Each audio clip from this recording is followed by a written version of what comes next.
Welcome, LifeBlood. This is George G, and the time is right. Welcome to today's guest, strong and powerful Christopher Nelson. Christopher, are you ready to do this? Oh yeah. Let's go, man. Christopher is Let's a two-time IPO technology executive. He's a real estate investor, an author, a speaker, and a podcaster. He is the co-founder of Wealthward Capital. They're an organization helping technology employees grow their careers, build wealth, and have an impact. Christopher, tell us a little bit about your personal life, some more about your work, and why you do what you do. All right. Well, so good to be here. Thank you so much for having me, George. Appreciate it. Personal life, I am the father of 3 boys. Yes, we have an all-boy household and a beautiful wife, Regine, and we live here in Austin, Texas, as I was sharing with you, and just love hiking and biking, being outside. And that's really what, I think makes my heart sing is really being able to, live and love with my family. And I think that's part of the broader story of why I really focused on not only real estate, but also looking how to optimize getting the most out of my career compensation by working for equity. Nice. Yeah. So you found yourself in technology field. How did that kind of walk us through your career path? Yeah. So I think it started in college. I mean, I think it is interesting where, we want to go and we want to pursue our passions, right? We want to pursue our passions. So when I was in college, I was super passionate about being a software engineer. So studied computer science at UC San Diego. And when I had my first internship, I realized, oh my gosh, like I'm sitting here staring at a computer screen all day. I can't do this. I am more social than that. And I think it's a very interesting lesson. It was a big life lesson for me because I'd been pursuing my passion and realized my passion wasn't what made my heart sing. What I did is I started pursuing mentors and mentorship, and I started going to a lot of career fairs and finding other people that were in technology and asking what they did. And I found a gentleman who was a technology consultant. And he said, hey, in our business, we solve difficult technical problems, but we do it with people and we do it to advance businesses. And that was something that really made my heart sing and really allowed me to transition from college into a career. I went to work for a larger company called Accenture, and they provided a ton of training and really helped me build what I call my career capital, which is what I call in my book. It's a combination of your education, your experience, and your results. And it was ultimately that really, launched my career in technology. Nice. Got it. And I think that how did you always have a sense of it's important to pursue my passion? I think sometimes young people these days and even older folks like me, it's like, okay, where is my place in the world? Well, it's interesting is I had sort of conflicting messages, right? As I had a grandfather who was a, high school shop teacher who was very much, you need to learn to work with your hands first and then with your head. And then I had this other message saying, oh, you need to pursue your heart. You need to pursue your passion. And I really realized that the truth of it, there was an intersection. And, I read this book by Cal Newport, and I read it recently, but I think it speaks into my experience, the book is called So Good They Can't Ignore You. And he talks about how skill trumps passion every time. And I think the reality and what I found, and I stumbled into this, is that I was pursuing my passion, but I think we find our way to passion through work, through understanding what aligns with our skill set. Like, what are we good at? What do I actually then feel good delivering the results, right? While I did not feel any passion or didn't resonate for me to be behind a computer screen typing code all day, it did resonate with me to help and facilitate between, business and technologists how to solve larger business problems. That's where I found myself. And that's where then I started doing the work to build skills that then could allow me to move to this point in my career where now, leaving W-2, building businesses, because now I have a set of skills that I can rely on. And I'm really aligned with what my mission, my passion, my focus are.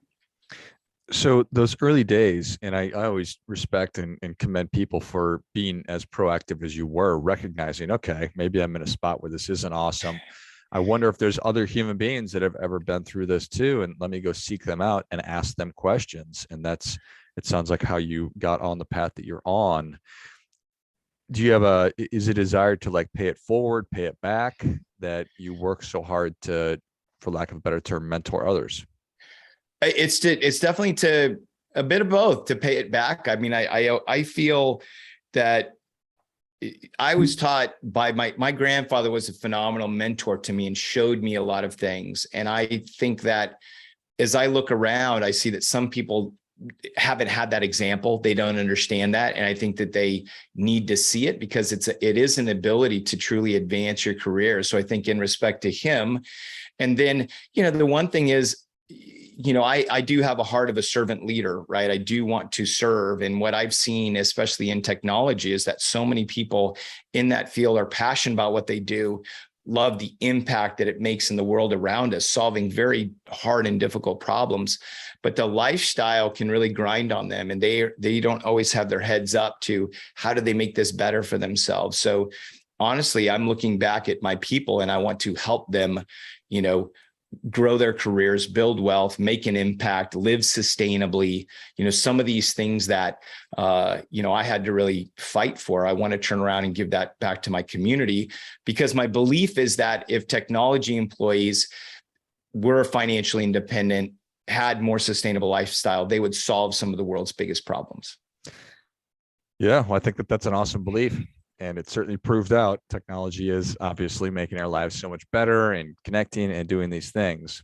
And I can definitely see how it would be like you almost get trapped in, well, I'm so good at doing this and I make a lot of money, so I'm just going to keep doing this and put my head down. But it's not necessarily sustainable. It's not necessarily the things you want. And maybe one day you'd like to be able to step back and pick up your head from the monitor, the hands from the keyboard, whatever it might be. It's true. And this is really the impetus behind my podcast, Tech Careers and Money Talk, is to really start facilitating the conversation, because in the industry, people are very focused on technology.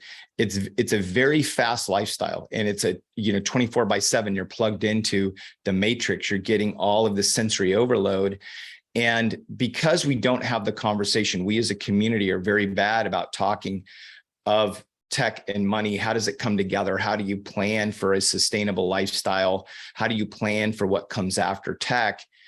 What happens is people they fall into what I call the golden jail, where they all of a sudden start letting all of these dollars leak into their lifestyle, and they really, create a lifestyle where they can be living paycheck to paycheck. I saw an article the other day where it's talked about people who are making over $250,000 a year. There was a good percentage, like 30 or 40% are living paycheck to paycheck. And I see how this can happen. You're in a high cost of living area. You want a nicer home. You want a nicer car, right? There's good intention behind it. But if you're not focused on how do I get to beyond, and how do we have conversations about what is right? There is a right way to do there's a wrong way to do it. How do we have those conversations? That's what I think that we as a community can do better. And that's really where I want to lead. Yeah, I think it's awesome. Super noble. And I can definitely see how easy it would be to fall into that golden jail and all of it. So in terms of the investing piece, tell me more about that. Yeah. So, as technology employees too, we get very focused on stocks. We get a lot of our equity through stock. Give me 1 second. I'll certainly edit this. Sure. This man. So for investing, what I saw and I still see is that a lot of technology employees are very focused on stocks. They're focused on venture capital, but that doesn't give them income into their portfolio. So, for myself, and this was my experience, is I'd gone through an IPO, had a significant wealth event.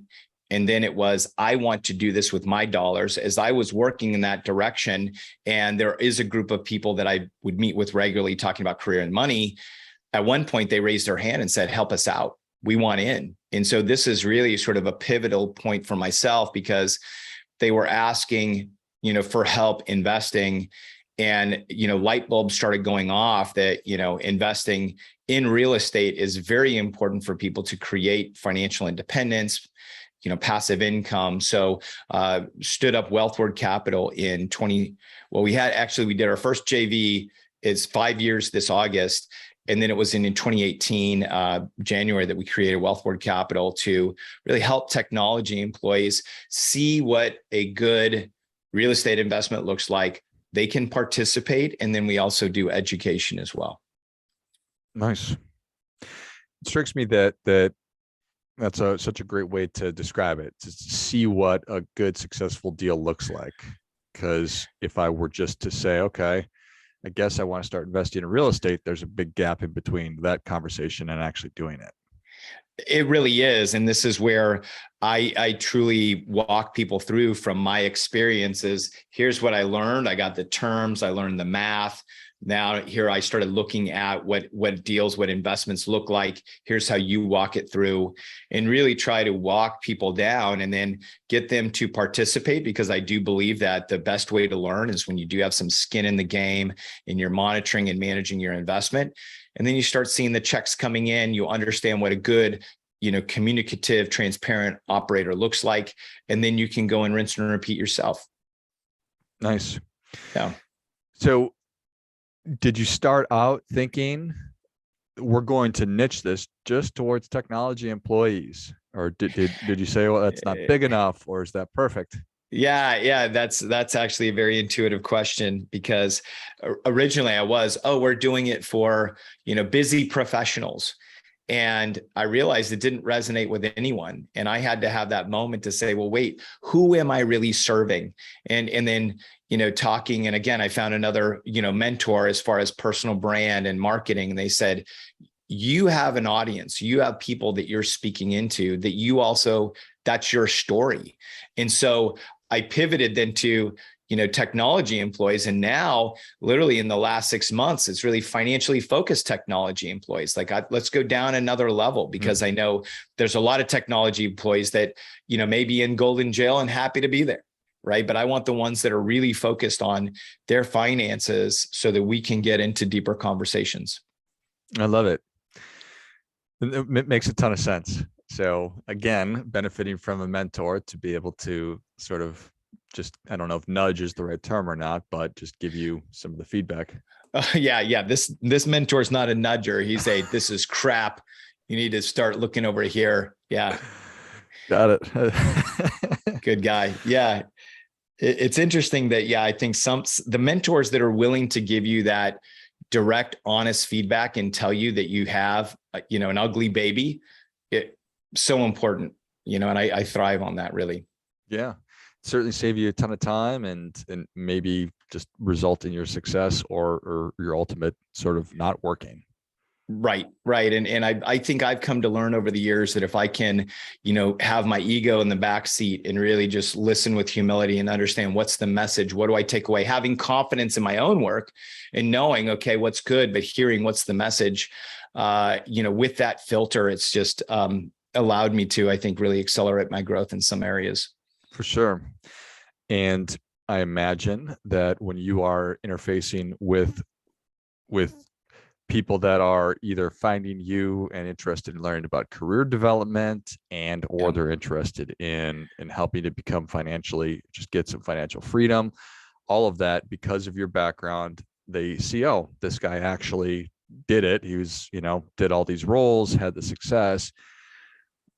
And I'll eventually get to a question. I imagine you understand how to present information in a way that is more readily accepted. That's right. Because, being an insider and somebody who walks through this, there's a way that I want to see the information, and a lot of technology employees want to see the data. They want to see the math, understand how that works. And so this has provided me an edge because I can lay that out there. And then, I'm also, a huge fan of, iterative cycles that we have in technology. So I have a small group. Hey, here's what I'm thinking of presenting for, my next investment summary or offering memorandum. What do you think? Oh, feedback. Great. Let me iterate, get another version out there. I think a lot of that way we work in technology and then having that lens has helped me tremendously. Yeah.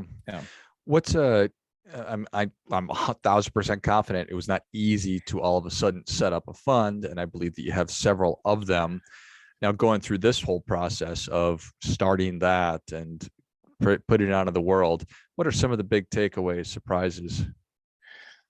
Well, you're right. I mean, the interesting thing is, so where I play in software companies, right? I work in IT departments and I actually purchase software, is, understanding those large legal contracts and going through that process. The interesting thing is looking for things that do map. So where are the similarities? Where are the differences, right? When you go through a PPM, a private placement memorandum for a syndication or a fund, there's a lot of things on that contract are similar, boilerplate. Then there's the things that are different. So I learned that process already. So that really, I think, gave me a leg up. And then, again, I have this broader process of how do I find mentors? How do I find people that are winning in the game and then be able to provide value to them and then create relationships so they can help advance? That was part of it. And then, you're never going to be able to escape the work, right? It takes what it takes. And so I think that, just realizing that this is going to be something new and you got to put on the 50-pound backpack and you got to grind up that hill to get it done and learn it and check and double check and just being transparent with people the whole way. That's what really helped me start building funds. And then, I think starting small, the first fund was 1.5 million. Then it was a 4 million. Now we have a $10 million fund, right? Being able to, do something at a smaller scale and then scale up from there, right? Grow from there. Again, something that I took away from tech. Yeah, that makes all sense in the world. So nothing you've said doesn't make any sense to me at this point, Christopher. It all makes perfect sense. I'm making sense. It's great. I love it. Well, Christopher, you've given us a lot, but the people are ready for that difference-making tip. What do you have for them? So the difference-making tip is you want to invest your time. One of the things I think that people don't think about is we're spending time, we're constantly just taking moments and letting them slip away. But I think to live intentionally, and this is something I'm going to be publishing a book early next year, and it's called From No Dough to IPO. And this is really a playbook of how to work for equity. And I think whether it's equity, working for equity, working a W-2 job, or building your own company, investing your time in thinking about where you're spending it, where it's going, doing a time analysis. Where are you spending a lot of time on social media, on television, on things that aren't giving back to you, is so important, because it is our most precious resource. And we are all, the ones of us listening today that want to get financial independence is because we want more of that time back. But then let's think about how we're investing that and what is our return on time. Well, I think that is great stuff. That definitely gets it. Come on.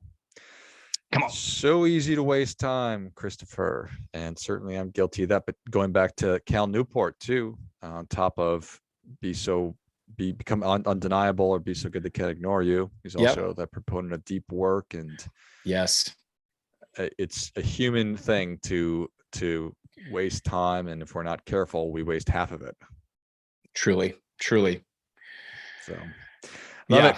Well, Christopher, thank you so much for coming on. Where can people learn more about you? How can they engage? Tell us about Wealthward Capital. Tell us about the podcast. Tell us about the book. So let's go. So they can go to wealthward.com. So that's WEALTHWARD, moving you towards wealth. Wealthward.com will give you an overview of Wealthward Capital. That is where we, help technology employees, and we do also help others. We do have, doctors, lawyers, jockeys. We have, other people that are investing with us as well. So come check out that. There's an easy way to click in the top right corner and get some time with me. And then if they go to Tech Careers and Money Talk, that is, where they can actually put in their email, they can get some information about our podcast. And then also they'll have an opportunity to join the book army, right? The book army is just getting ready to launch. We're going to be taking it live next year. But if you want to be a part of the final stages of getting my book From No Dough to IPO ready for launch, that's where you can participate. Awesome. Well, if you enjoyed as much as I did, show Christopher your appreciation and share today's show with a friend who also appreciates good ideas. Go to wealthward.com, wealthward.com. Go to tech, careers, and moneytalk.com. And then finally, get involved with the book army as well for the upcoming book. Thanks again, Christopher. Thank you so much, George. And until next time, keep fighting the good fight. We are all in this together.